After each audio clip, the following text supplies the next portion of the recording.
Where's the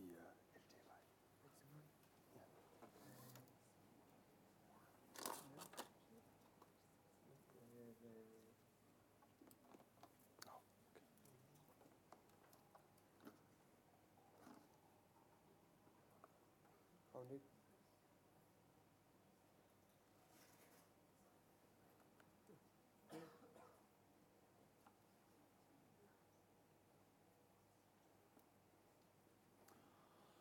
All right, hope everyone can hear me. My name is Thierry Moreau, and I'm a postdoc at the University of Washington. I'm very happy to be giving a talk here at Rebase. And just to give you a bit of background, I am an architecture researcher. I work with Louis Cezé at the University of Washington. So I'm fairly new to this community of programming languages, compiler folks. And I wanted to point out that this is my first splash. And actually, this morning, I was reading this article that announced that this would be one of the last splash organized in order to coalesce a lot of conferences to curb global warming. This actually is not a real article. This is fake news. So I didn't want to scare you all that this would be the end of this conference. But just to give you a bit more background, this actually wasn't written by a human. This was generated by a neural network. So an AI was able to write this fairly convincing article. The idea is that you provide a title, and it would generate an article for you. So this is actually research that my colleagues at University of Washington down the hall in NLP did. It was called Grover. And the idea was that they used a transformer-like neural network. They trained it on a large corpus of text, of articles. And the idea was that in order to counteract detection of fake news, they had to solve the problem of generating very convincing fake news in the first place. So I thought that this research was fairly remarkable.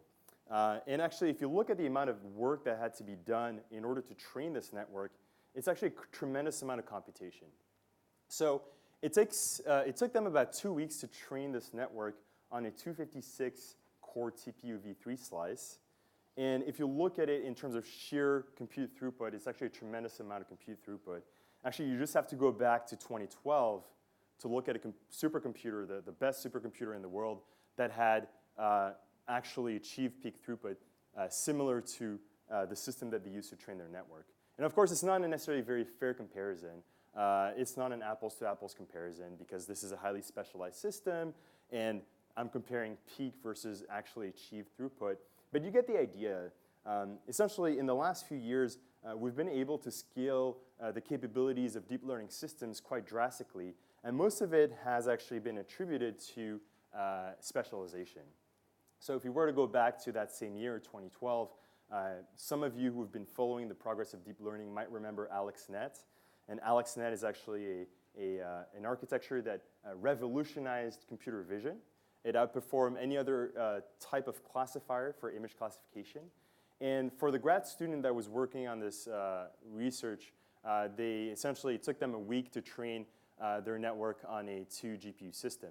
And if you look at the amount of compute throughput, we've actually gone a very long way. So in terms of training time, this has fairly stayed constant. But in terms of compute capability, we've gone 3 orders of magnitude up. And of course, you can attribute some of that progress to Moore's Law. Of course, you can attribute some of that progress to better scalability and better system implementation. But a lot of it has come from specialization. And one way to look at this progress is that improved specialization results in better compute efficiency, and better compute efficiency results in more significant breakthroughs in AI. And so if I were to just summarize these couple slides here, I'd say that hardware efficiency is critical in terms of our ability to realize complex human-level tasks with deep learning. And of course, the image classification revolution was enabled by GPUs. And now we can do a lot more interesting tasks with, in the domain of NLP with TPUs, for instance. And so this observation has led to an explosion in hardware accelerators and hardware backends for AI.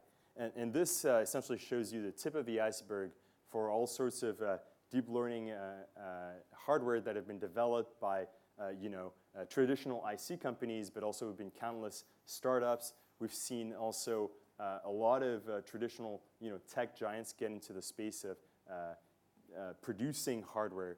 And it's a very competitive and crowded space.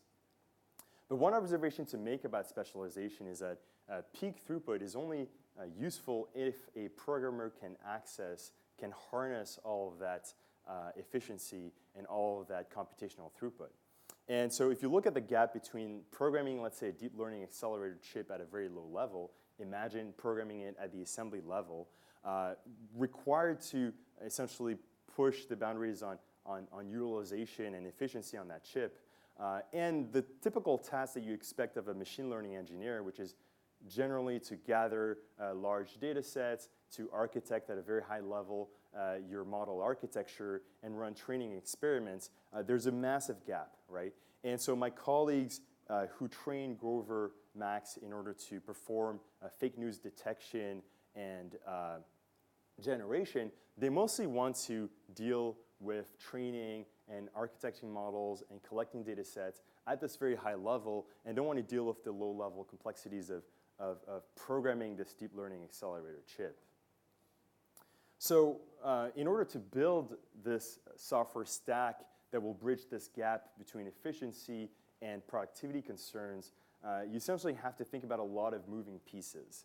And this can be a huge challenge for a lot of those companies, a lot of those research groups that build specialized hardware, because they essentially have to build a very complex software stack. There's a lot of different front ends. You might be familiar with some of these names like TensorFlow and PyTorch. These are the front ends within which most machine learning engineers will perform training, hyperparameter tuning, will fine-tune their model architecture. Also, there's a lot of new workloads being introduced every day. For instance, we've seen graph neural nets being used in very interesting applications. So that changes constantly. And finally, if you think in terms of hardware companies and research groups that tape out ASICs, generally they don't tape out a single chip. It's, you generally think of it as a continuous process of going through multiple iterations of processors or deep learning accelerators. And so this results in a lot of different moving pieces. And typically for a company or a small startup or a small research group, it's a huge burden to have to build a software stack that can evolve with these changing constraints. So I wanted to give you an introduction on TVM, which is this open source deep learning system that we've been building at the University of Washington. A lot of people have joined this project because it's currently under Apache incubation, so it's actually community driven. And the idea is to reconcile this need for targeting diverse hardware, including accelerators, and also to integrate within diverse frameworks that are evolving every day. New ones are being introduced quite frequently. And so the idea is that you want to bridge essentially this gap between different front ends as well as different back ends like CPUs, GPUs, smartphones, and microcontrollers as well. And so as part of that effort, I wanted to throw it out there that there's been this work called Relay that has been led by one of my colleagues, Jared Roche. And the idea was to introduce a high-level differentiable IR. It's a new programming language used to express deep learning workloads. But the idea is that you want to be able to capture more dynamic workloads and more dynamic behaviors in models. Historically, a lot of deep learning models have been fairly static, but now we're starting to see descriptions of deep learning models that include dynamic control flow as well as recursion or dynamic shapes. And so this is a language that tries to alleviate this challenge of more dynamism. Another way to think about Relay is that it also is essentially a representation and a format for all deep learning workloads. So you can essentially represent your different type of models that you import through these different front ends. And essentially, this gives you compatibility as long as you implement your optimizations or as long as you provide backend support for this IR, you know that you will support TensorFlow and PyTorch, et cetera. In addition, you can think of this as essentially an LLVM for deep learning workloads. So you can actually implement a lot of very rich graph-level transformations as compiler passes. And I'll talk a little bit more about this. Now, below this layer, essentially, you can use Relay to represent programs. But at the operator level, at every node, you essentially have a description of computation. You can think of this computation as essentially dense linear algebra, which is a very typical use case, like 2D convolutions and matrix multiplications. And so at that level, at this tensor expression IR, we implement a set of flexible and automated schedule optimizations. And the goal here being that you want to be able to take a description of computation that is hardware agnostic and apply a set of transformations that would ensure that you get really efficient execution on your target hardware. And this can include traditional techniques like loop tiling, reordering, vectorization, et cetera, that make sure that you get the best performance on your target CPU or GPU or even accelerator. And finally, you have a lot of different pluggable code generation backends, including LVM, CUDA, and Metal. But I also wanted to talk about my area as an architect. I'm very interested in targeting unconventional devices like FPGAs or even taping out a chip like an ASIC. And the question is, how do you bridge this gap between this fairly high-level tensor expression IR that lets you express tensor computation and something that would result in execution on an FPGA or an ASIC? And for that, my work was to design VTA, which is an open source deep learning accelerator, but that is co-designed with a compiler that essentially lets you run end-to-end workload on this accelerator. So you can think of it as an accelerator that ships with a compiler, so you can do research on end-to-end systems, which is very important when you're designing and customizing hardware. So just to give you a quick overview of VTA's goals, the first objective was, back when we started this project, to provide a blueprint for a complete deep learning acceleration stack. We saw a lot of compilers that didn't ship with hardware accelerator designs, or a lot of hardware accelerator designs that didn't ship with compilers. And we thought that as the first step of anyone who wants to study hardware, software co-design, or modify an architecture, an actual hardware architecture, to explore a new research idea, they had to get a working baseline, which would be, for instance, running a full ResNet on the piece of hardware from the workload specification in TensorFlow or PyTorch, and compile it all the way down to execute on the customized hardware. And this lets us experiment with cross-stack deep learning optimizations. And finally, by open sourcing it, we want to facilitate tech transfer and innovation and get more people to contribute to this cross-stack project. So before I dive into this VTA this open source accelerator for deep learning, I wanted to perhaps highlight the differences between CPUs and GPUs and accelerators that we find in the deep learning system, in the deep learning ecosystem.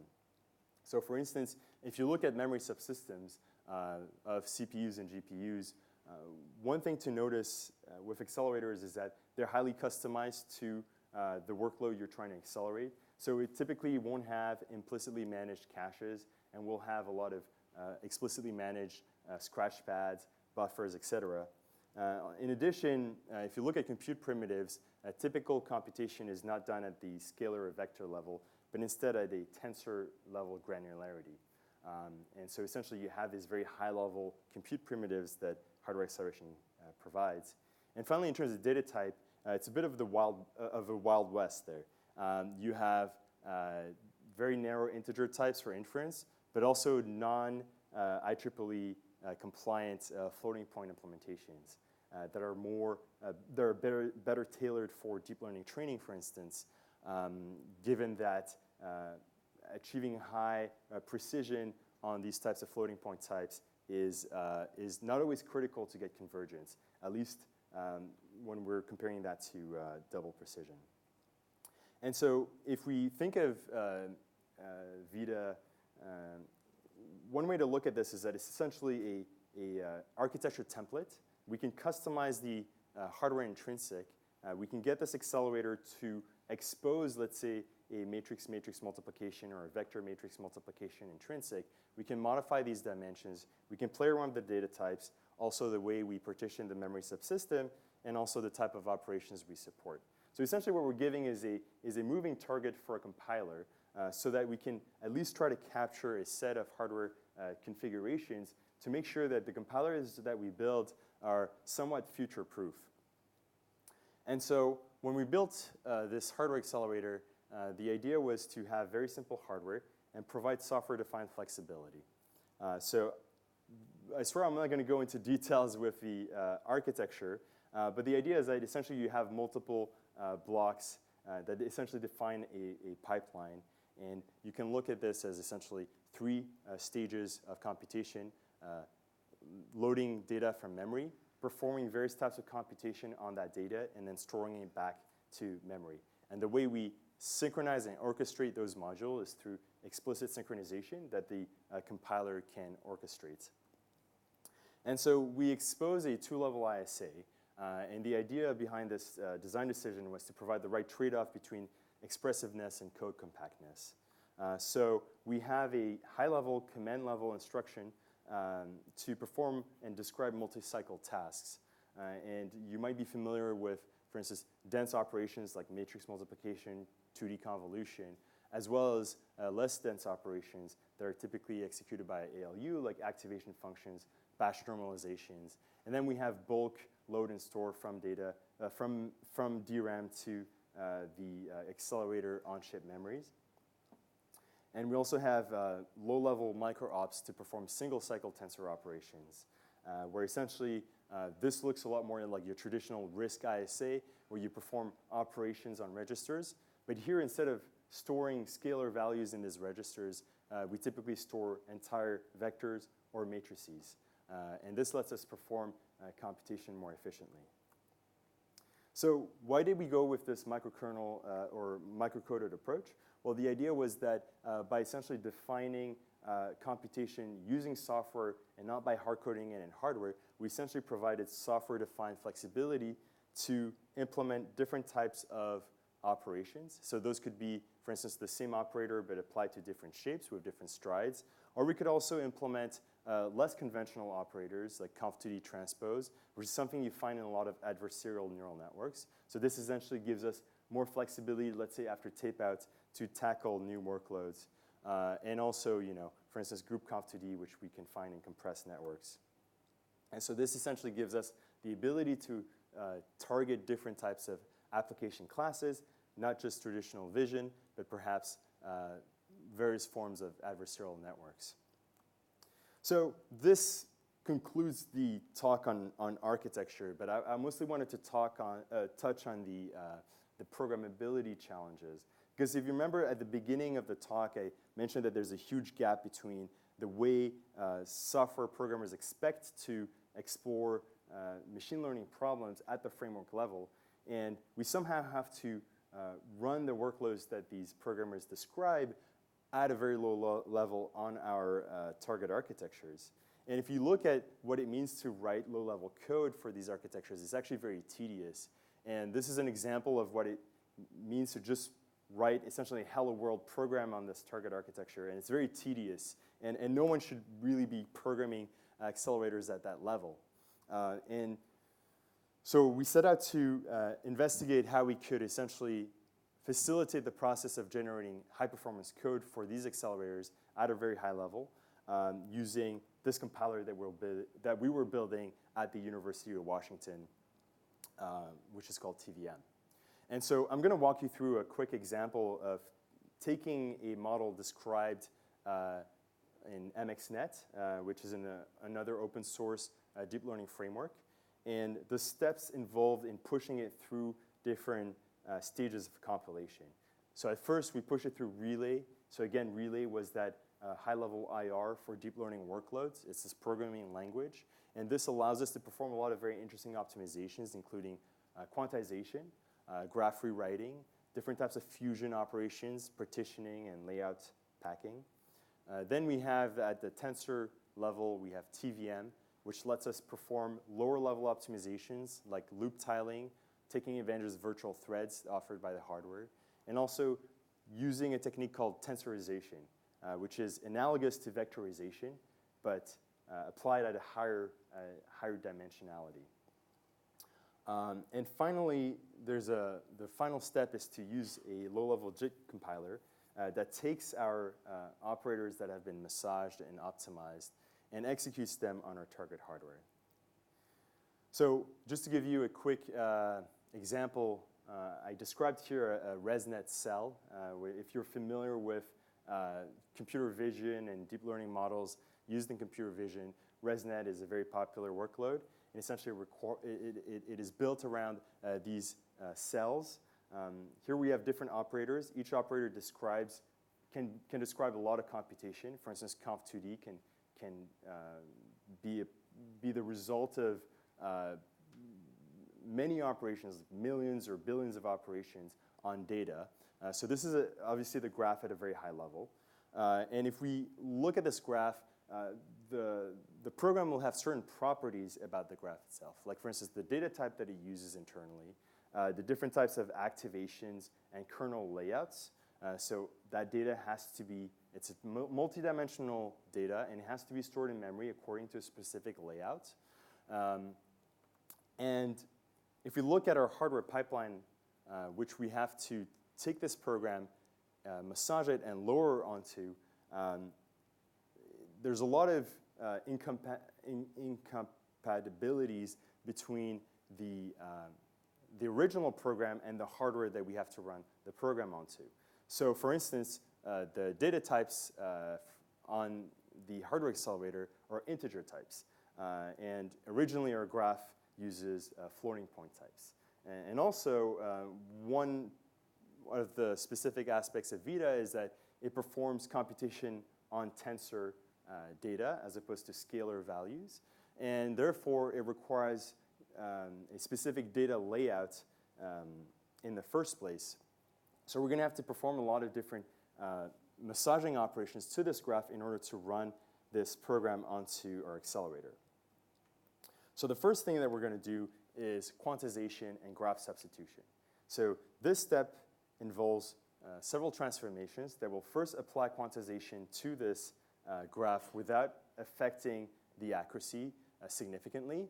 But also, because our hardware accelerator might have limited operator coverage, we'll also need to replace and perform substitutions of operators. For instance, assuming that our accelerator does not have support for batch normalization, we'll have to essentially fold batch normalization constants into the weights of our convolution operator.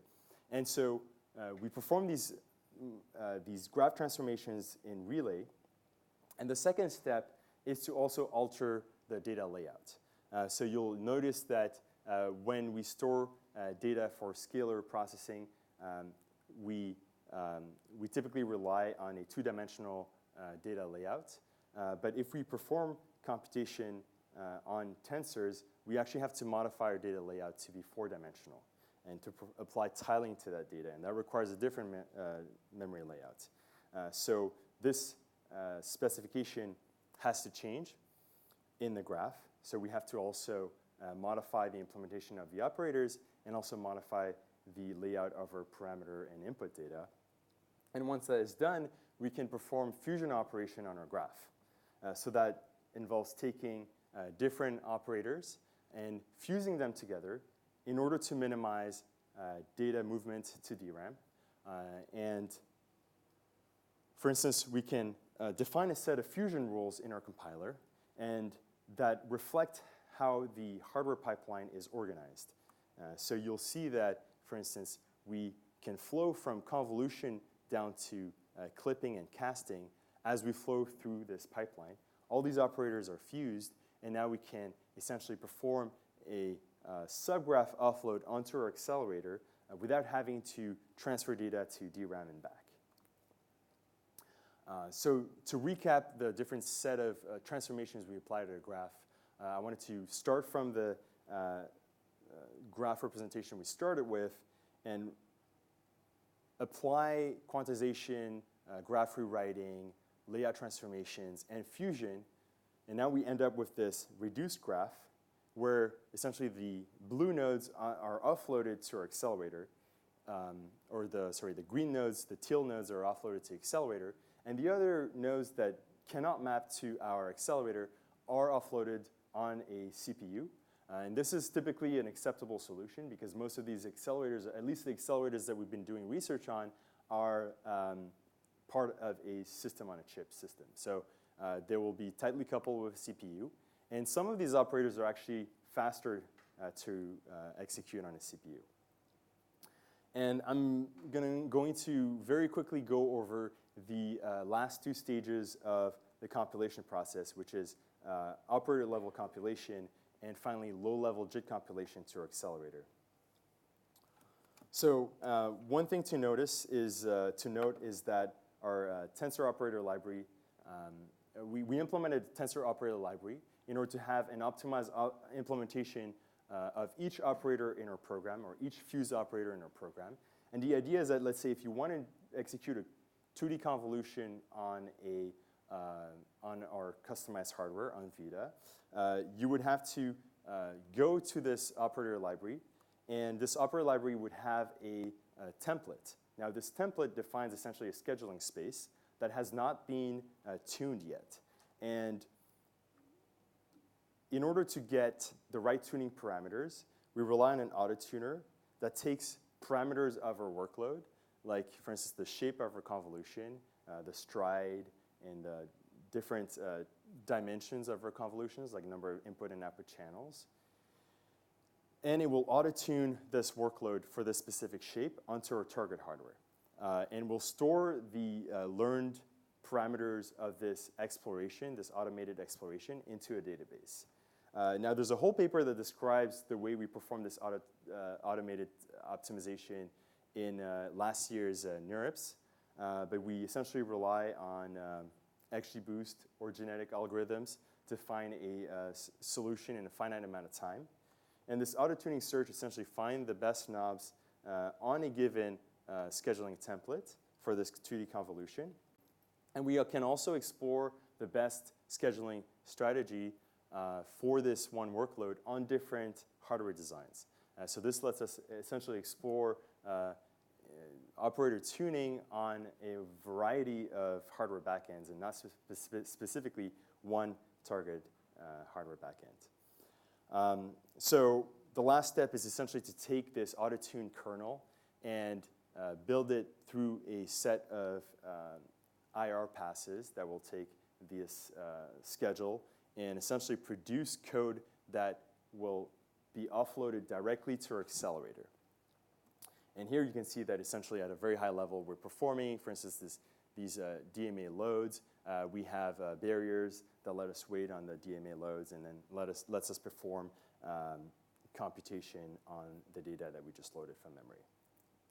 So I've given you a taste of this full end-to-end system that includes hardware design as well as compiler design for that specific hardware.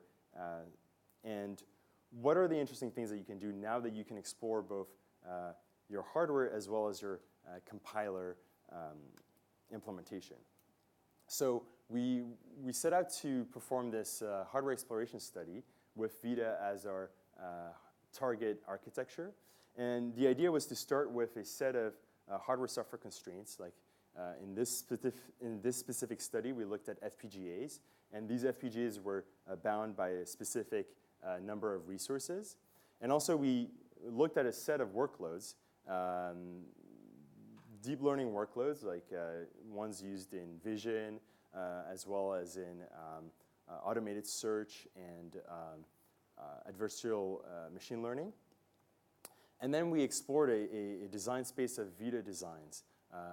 We explored architecture knobs as well as circuit level knobs. And then we compiled all those different designs and obtained several candidates that offered high throughput on the target FPGA. But this throughput is theoretical. And in order to reach this peak throughput, you have to perform software compilation and auto-tuning to see how close you can get to this peak throughput. So the key challenge here is that hardware peak throughput does not necessarily give you an accurate depiction of how much performance you're going to get at the end of the day. You actually have to compile your program and see what kind of performance you get.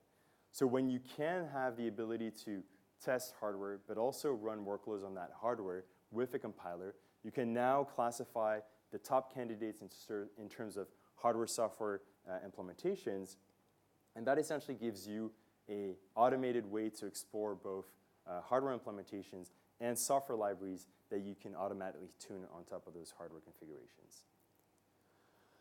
And in terms of end-to-end performance, we're able to show very compelling results against CPUs and GPUs of the same class of devices. So that was overall a very promising study. And there's actually an interactive VTA tutorial that you can try on your own, where you can essentially take a model like a ResNet and compile it and see what happens to the program as you're going through different stages of compilation. I also wanted to point out that TVM is open source and under Apache incubation. We have a lot of contributors, or we have a growing set of contributors, and we're also very interested in collaborating with research groups and companies that are interested in using TVM internally. It's been used by many academics and industries using it as well. And I wanted to advertise the fact that we have a TVM conference in Seattle on December 5th of this year, and I invite you all to sign up as well. So I wanted to perhaps go over a quick discussion on the past, present, and future of deep learning programming stacks. I've kind of finished talking about my research, but I wanted to leave you with some discussion points that might be of interest to you. And especially if you remember the slide when we went from 2012 to 2019 and looked at the increase in specialization, the increase in compute efficiency, mostly due to specialization. One of the questions was, what do we attribute this huge gain to? Of course, there's specialization, but also how have software systems evolved over those years? And if you look at the deep learning compute stack, this is your traditional view where you essentially have different layers of the compute stack siloed between abstraction layers. And essentially, these abstraction layers will serve as contracts. For instance, the ISA being a contract between the compiler and the architecture, so that compiler folks would improve the compiler and architects would improve the architecture. And if you look at how Alex implemented ResNet back in the day, a lot of the work actually was to implement training and inference from scratch on those GPUs. So he essentially had to do all of this work, which included fine-tuning your model architecture, implementing differentiation for training, managing your GPU compute graph, and also writing at a very low level your high-performance GPU kernels. And over the last years, this responsibility has been distributed across other layers of the stack. So we see a much richer software stack, including deep learning frameworks, graph compilers, tensor compilers, which essentially has given more freedom and productivity to the machine learning engineer to focus on what they're good at, which is mostly finding interesting data sets to work on, finding a good way to specify the problem, and exploring different hyperparameters and architectures that will give them high training accuracy.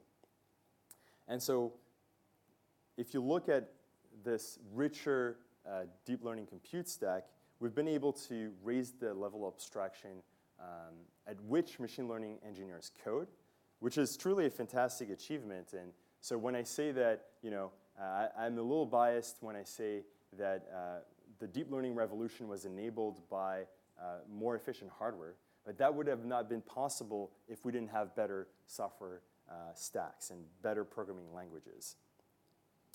And if you look at the explosion of deep learning frameworks and compilers over the last years, we're truly seeing a huge resurgence and proliferation of compilers and frameworks across the stack.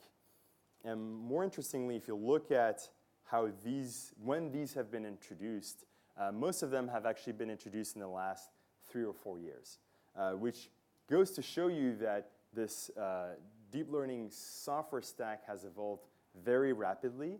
And for people who are working on the cutting edge of deep learning systems research, it means that things are constantly changing and shifting.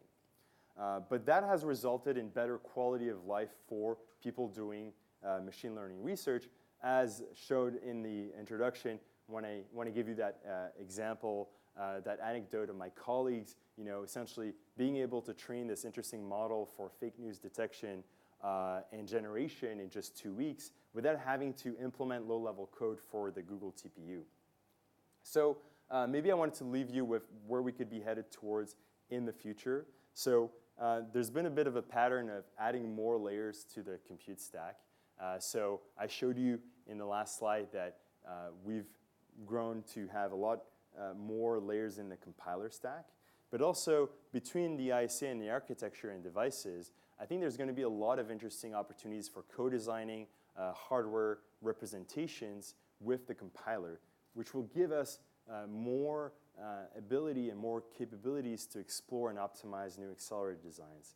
So that might include essentially adding more and more layers, like adding, for instance, a meta ISA IR, maybe a microarchitecture description language. We're starting to see a lot of work in this space. More expressive structural hardware DSLs, maybe some that are essentially tailored to machine learning, and perhaps new RTL languages.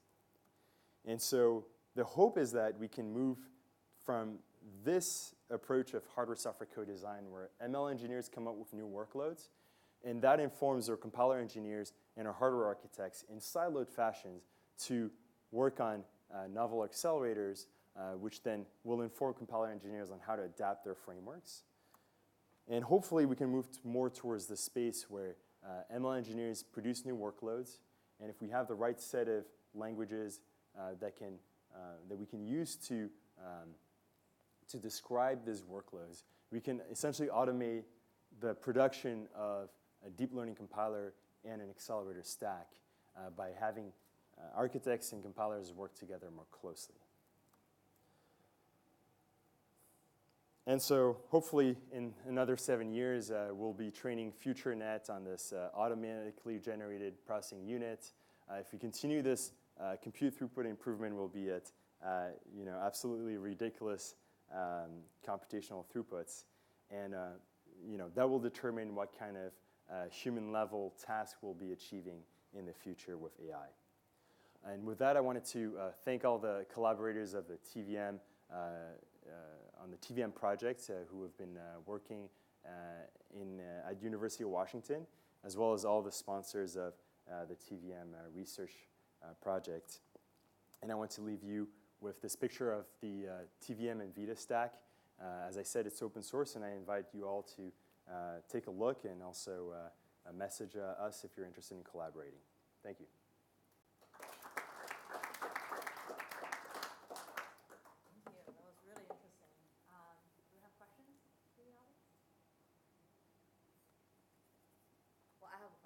Yep. Maybe that gets people warmed up. So you show this picture where VTA kind of compiles down to either FPGA or ASIC. Where is that decision made? Is it like the programmer says, I want this compiled down to FPGA? Or do you think that's something that maybe you can make for them to say, this particular model would run better here? Right, this is a really great question because you can assume that if there's already an FPGA in a data center, like Microsoft uses FPGAs in their data centers. So to them, they've already made the investment in FPGAs, so they would want you to target an FPGA. And so you would pass that as your target. Mm-hmm. But let's say you're a company that wants to build a data center, and you want to explore the possibility of using FPGA versus ASICs, then you would expect that, you would expect a tool to give you essentially a breakdown of, if I use the FPGA, I would get this performance, versus an ASIC that would provide me with that kind of performance. And so right now, we have to set a target, but I think it would be very interesting to essentially provide a collection of hardware targets and say, given this mix of workloads, what kind of performance am I going to get? Like, what is the score in terms of hardware efficiency that I'm going to get across all these workloads on different hardware candidates? Mm-hmm. So you can pick and choose what, type of hardware backend would be best for you to deploy your models in the cloud. Right. And do you foresee a hybrid model where some of the workloads go on one kind of architecture and some? Yeah, for sure. I think that, and actually we're already seeing this in industry where we're not seeing single deep learning accelerators being deployed in SoCs or in data centers, but essentially we're starting to see a multitude of different accelerator IPs. And so this leads to another problem of essentially heterogeneous execution, where you have one workload and n different hardware backends that can be processors, GPUs, and various forms of accelerators, in which case you have to essentially assess for different parts of your subgraph or of your computation subgraph which accelerator will give you the best performance, right. But also what is the overhead of moving a workload from one accelerator to another, because that comes at a cost. And so I think that's a very interesting optimization problem.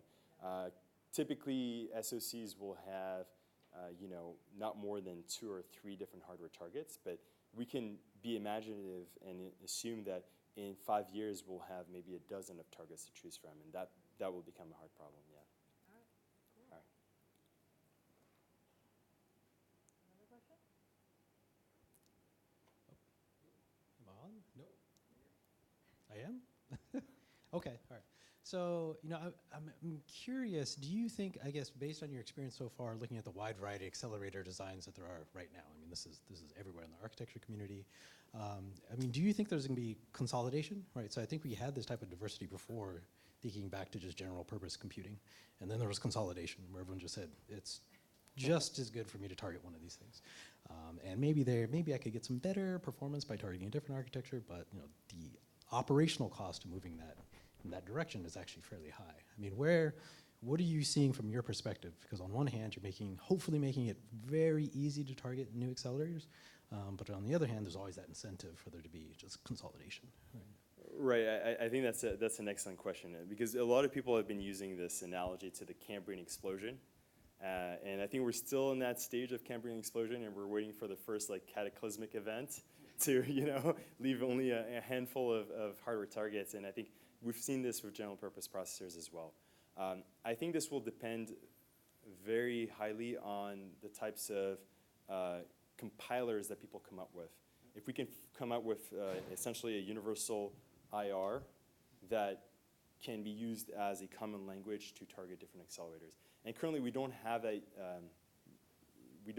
that type of uniformity across different hardware accelerators. We see a lot of companies building their own compilers, which is absolutely not sustainable. So I could imagine that if we don't come up with a solution to have a universal dialect for accelerators, a lot of accelerators are going to die off because the compiler tools and the software tools that ship with those accelerators cannot keep up with the rate of innovation of new models coming up every day.